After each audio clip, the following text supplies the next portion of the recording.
بسم اللہ الرحمن الرحیم یا ربی لک الحمد کما ینبغی لجلال وجہک وعظیم سلطانک اللہم صلی علی محمد وعلی آل محمد کما صلیت علی ابراہیم وعلی آل ابراہیم انک حمید مجید اللہم بارک علی محمد وعلی آل محمد کما بارکت علی ابراہیم وعلی آل ابراہیم انک حمید مجید۔ السلام علیکم، میں آپ کی سٹوری ٹیلر محمد علی۔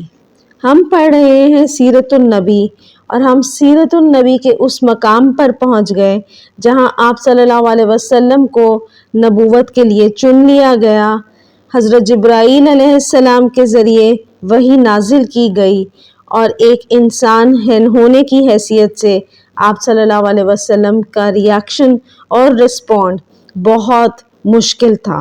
آپ صلی اللہ علیہ وسلم اتنی عظیم الشان نعمت کے نزول پر بہت گھبرا گئے، بہت ڈر گئے۔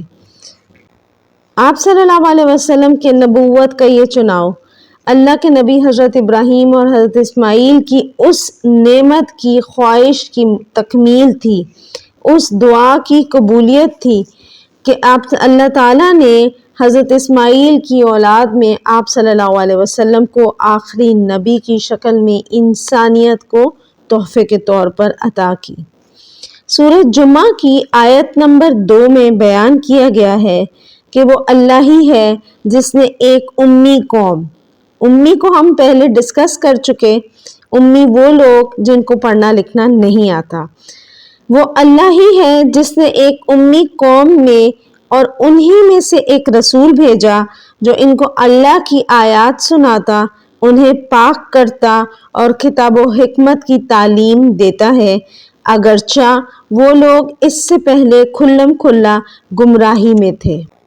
اللہ تعالیٰ نے پہلی وحی کے بعد دوسری وحی کے درمیان میں جو وقفہ کیا، اس وقفے میں اللہ تعالیٰ نے آپ صلی اللہ علیہ وسلم کو اس حیرت، اس خوف اور اس کپکپی سے نکالنے کا ٹائم پیریڈ دیا جس میں وہ اپنے آپ کو سیٹ کر سکیں، مینٹلی پریپیئر ہو سکیں، دل سے ایکسیپٹ کر سکیں۔ جب ان کی گھبراہٹ، ان کا خوف ہٹ گیا اور وہ اللہ تعالیٰ کی اس تعلق اور حضرت جبرائیل علیہ السلام کے اس پیغام کے انتظار میں رہنے لگے کہ جو اللہ کریم کی طرف سے آسمانوں سے وہ آپ کے پاس لے کے آئیں، تو اللہ تعالیٰ نے آپ صلی اللہ علیہ وسلم کی اس بے چینی، اس طلب کے بعد حضرت جبرائیل علیہ السلام کو سورہ مدثر کی پہلی 7 آیات کے ساتھ آپ صلی اللہ علیہ وسلم کے پاس بھیجا۔ بظاہر وہ نقطے اس آیات میں موجود ہیں، تبلیغ کے اس حکم میں وہ سیکرٹس ہیں جو بالکل چھپے ہوئے ہیں۔ بظاہر سورہ مدثر کی ابتدائی آیات بہت سادہ، بہت مختصر، بہت نغمگی لیے ہوئے نرم لگتی ہیں، لیکن حقیقت میں اس کے اندر بڑے گہرے، بڑے دور رس مقاصد ہیں۔ اللہ تعالیٰ ہمیں اس قابل بنائے کہ ہم اپنے قرآن کو پڑھیں اور اس کی گہرائیوں میں جا کے اس کے اسرار و رموز اور اس کے دیے گئے احکامات کو اور سبق کو ہم جان سکیں، لیکن یہاں ہم چھوٹی سی ایک کوشش کرتے ہیں کہ کیا یہ گہرے اثرات تھے جو بظاہر سورہ مدثر کی سادی آیات میں موجود تھے۔ پہلی آیت میں کہا گیا، یا ایھا المدثر، اے کپڑا اوڑھنے والے، اے کپڑا اوڑھ کر سونے والے، قم فانذر، اٹھیے، کھڑے ہوئیے اور آگاہ کر دیجئے۔ اب یہاں پہ ہم یہ دیکھتے ہیں اگر کوئی ایک نارمل انسان ہے، وہ نارمل لائف جی رہا ہے، تو وہ اپنی آرام اور سکون کی زندگی گزار سکتا ہے، وہ اپنی نیند کو پرسکون طریقے سے پورا کر سکتا ہے، مگر آپ صلی اللہ علیہ وسلم کو تو ایک بہت خاص الخاص مرتبے کے لیے، خاص الخاص منصب اور ذمہ داری کے لیے چنا گیا تھا۔ آپ صلی اللہ علیہ وسلم پر تو بہت بھاری ذمہ داری، آپ صلی اللہ علیہ وسلم پر زبردست بوجھ ہے، اس لیے آپ صلی اللہ علیہ وسلم سے کہا جا رہا ہے کہ آپ بس اپنی پرسکون زندگی، راحت بخش ساز و سامان، آرام کی نیند اور گرم بستر کو چھوڑ چھاڑ کر اٹھ کھڑے ہوئیے۔ اب آپ اس عظیم کام کے لیے اٹھ جائیے، کمر بستہ ہو جائیے، اپنی کمر کو کس لیں اور تیاری پکڑ لیں۔ اب سے آپ صلی اللہ علیہ وسلم کی زندگی میں ایک جہد مسلسل کی ابتدا ہے، طویل اور پرمشقت جہاد ہے۔ آپ اٹھ جائیے، ایکٹیو ہو جائیے۔ اس کے بعد ان آیات کے نزول کے بعد آپ صلی اللہ علیہ وسلم ایسا ایکٹیو ہوئے کہ ہر مصیبت، ہر آزمائش، ہر امتحان کا ڈٹ کر مقابلہ کیا اور تقریباً 23 سال اٹھے ہی رہے، آگاہ ہی کرتے رہے۔ اگلی آیت میں ہے وَرَبَّكَ فَكَبِّرْ، اور اپنے رب کی کبریائی اور بڑائی بیان کرتے رہے۔ اب ہمارا رب کون ہے؟ ہمارا رب ہمیں سورہ کہف کی آخری آیات میں خود قرآن میں ہی بتا رہے ہیں کہ اگر ساری دنیا کے درخت قلم بن جائے، ساری دنیا کے سمندر سیاہی بن جائیں اور ہم ان سے اپنے رب کی تعریفیں لکھیں اور اتنے ہی درخت اور اتنے ہی سمندر مدد کو اور آ جائیں اور ہم ان سے اپنے رب کی کبریائی لکھیں، تو بھی ہم اپنے رب کی حمد و تعریف بیان نہیں کر سکتے۔ سوچیں، آپ صلی اللہ علیہ وسلم کو اپنے رب کی کبریائی اور بڑائی بیان کرنے کے لیے چنا گیا۔ کتنا بڑا، کتنا اہم اور کتنا زبردست کام تھا۔ اور اس کے بعد کی آیت میں کہا گیا وَثِيَابَكَ فَطَهِّرْ، اور اپنے کپڑے ہمیشہ پاک رکھیں۔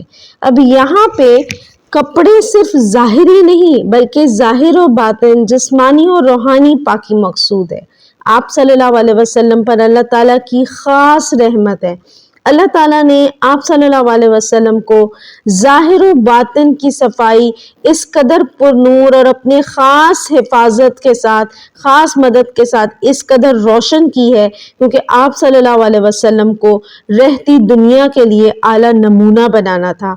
ایسا بنانا تھا آپ کی کردار اور پرسنالٹی کو کہ کہیں ایک شائبہ، ایک ذرا سی بھی کوئی ایسی بات نظر نہ آئے اور تمام لوگ قیامت تک آپ کی طرف نیک دل والے، نیک عمل والے، نیک روحیں کھچی چلی آئیں۔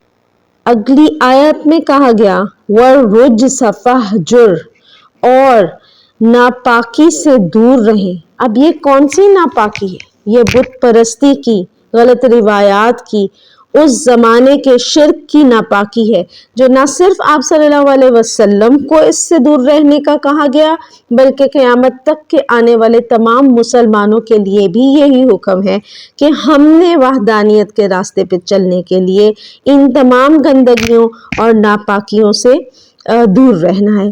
چھٹی آیت میں کیا فرمایا گیا کہ اور احسان کر کے زیادہ لینے کی خواہش نہ کیجیے، یعنی احسان کر پہ اس پہ کثرت نہیں چاہنی۔ اس کا مقصد کیا ہوا؟ اس کا مقصد بہت گہرا ہے۔ آپ صلی اللہ علیہ وسلم جتنی بھی جد و جہد کریں، جتنا بھی بڑا کارنامہ ہو، جتنا بھی اسٹیڈ فاسٹ کھڑا ہونا ہو، جتنے بھی کٹھن طریقے سے اپنے اعمال کو سر انجام دیتے، اپنے اعمال کو بڑائی اور اہمیت نہیں دینی بلکہ جہد مسلسل جاری رکھنی ہے اور اللہ تعالیٰ کی یاد اور اللہ تعالیٰ کے سامنے جواب دہی کے احساس کو غالب رکھنا ہے۔ اور 7ویں آیت میں اللہ تعالیٰ آپ کو اپنی راہ میں صبر کرنے کی تلقین کر رہے ہیں۔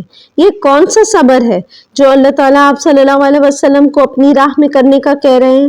یہ وہ صبر ہے جو آنے والے دنوں میں ان کفار کے ری ایکشن کے طور پر ہر وہ ایذا، ہر وہ تکلیف، ہر وہ مصیبت، ہر وہ مشکل اور ان کے اڑاتے ہوئے مذاق، ان کے ٹھٹھے، ان کی ہنسی، ان تمام چیزوں پر صبر کرنے، پختگی اور ہمت سے اللہ تعالیٰ کے دین کی سربلندی کے لیے، اللہ کی مرضی کے لیے ڈٹے اور جمے رہنے پر صبر کرنے کا ذکر ہے۔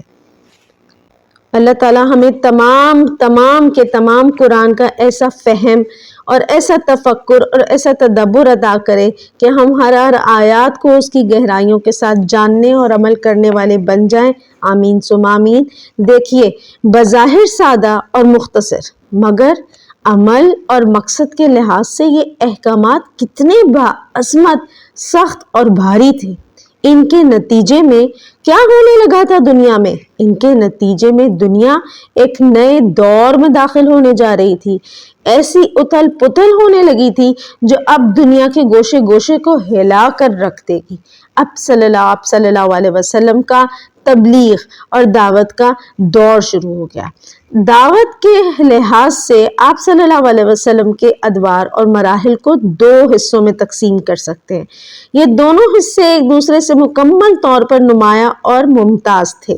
پہلا حصہ مکی زندگی پر مشتمل ہے جو تقریباً 13 سال کا تھا۔ دوسرا حصہ مدنی زندگی پر مشتمل ہے جو تقریباً 10 سال تک رہا۔ مکی زندگی 3 مراحل پر مشتمل تھی۔ سب سے پہلا حصہ کیا ہے؟ چھپی ہوئی دعوت۔ چھپی ہوئی دعوت یعنی ڈھکے چھپے پس پردہ اندر دعوت تبلیغ جاری کی۔ اس کا عرصہ تقریباً 3 سال تھا۔